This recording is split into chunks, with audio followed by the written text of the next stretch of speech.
بسم اللہ الرحمن الرحیم۔ السلام علیکم ناظرین، یہ اس وقت کی بات ہے جب میرے بابا کے انتقال کو 1 سال ہوا تھا۔ میں نے انسٹاگرام پر اپنے بابا کی ایک ویڈیو پوسٹ کی اور اس کے نیچے لکھا "I miss you بابا جانی"۔ تو اس پر اس کا کمنٹ آیا کہ انہیں کیا ہوا ہے، تو میں نے لوگوں کے ڈر سے اسے ان باکس میں رپلائی کیا کہ ان کی وفات ہو چکی ہے۔ پھر وہیں پر انہوں نے مجھ سے پوچھا کہ آپ کیا کرتی ہیں، کتنے بہن بھائی ہیں وغیرہ۔ پھر پتہ چلا کہ وہ تو ہمارے ساتھ والے گاؤں میں ہی رہتے ہیں، بس کبھی کبھی بات ہو جاتی تھی۔ پھر ایک دن وہ مجھے کہنے لگے کہ میں نے اپنے گھر والوں کو آپ کے بارے میں بتایا ہے، میں آپ کے گھر رشتہ بھیجنا چاہتا ہوں۔ میں نے منع کر دیا کہ آپ لوگ بہت امیر ہیں، جبکہ میں ایک مڈل کلاس گھرانے سے تعلق رکھتی ہوں، اور اس کے علاوہ ہم لوگ 7 سے باہر شادی نہیں کرتے، اور ویسے بھی میں ابھی پڑھ رہی ہوں۔ لیکن وہ نہ مانے اور کہنے لگے کہ میرا دل ٹوٹ جائے گا ان کی چاہت دیکھ کر، اور یہ سوچ کر کہ کوئی مجھے دیکھے بغیر اتنا چاہ سکتا ہے۔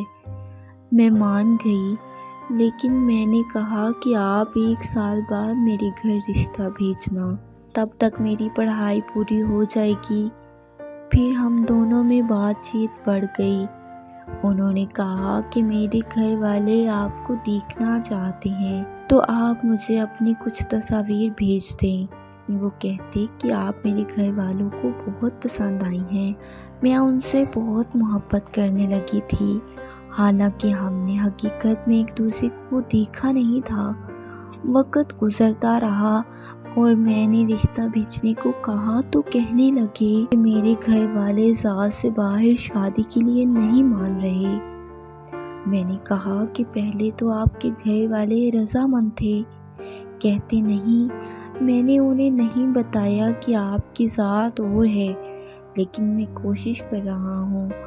میں نمازوں میں رو رو کر اسے مانگا کرتی تھی۔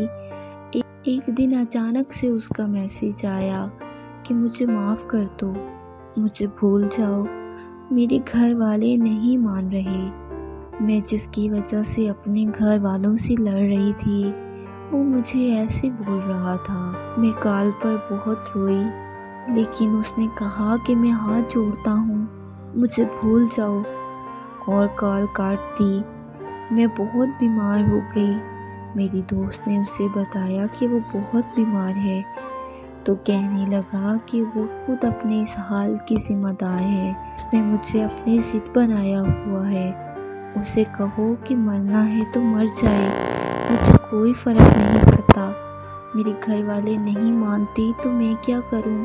بس اس کے بعد وہ واپس نہیں آیا، اور میں آج بھی اس کا انتظار کر رہی ہوں۔ وہ تو آگے بڑھ گیا، لیکن میں آج بھی وہیں ہوں جہاں وہ مجھے چھوڑ کر گیا تھا۔ وہ مجھے چھوڑ کر نہیں، توڑ کر گیا تھا۔ آپ کو یہ کہانی کیسی لگی؟ کمنٹ سیکشن میں اپنی رائے کا اظہار ضرور کیجیے گا۔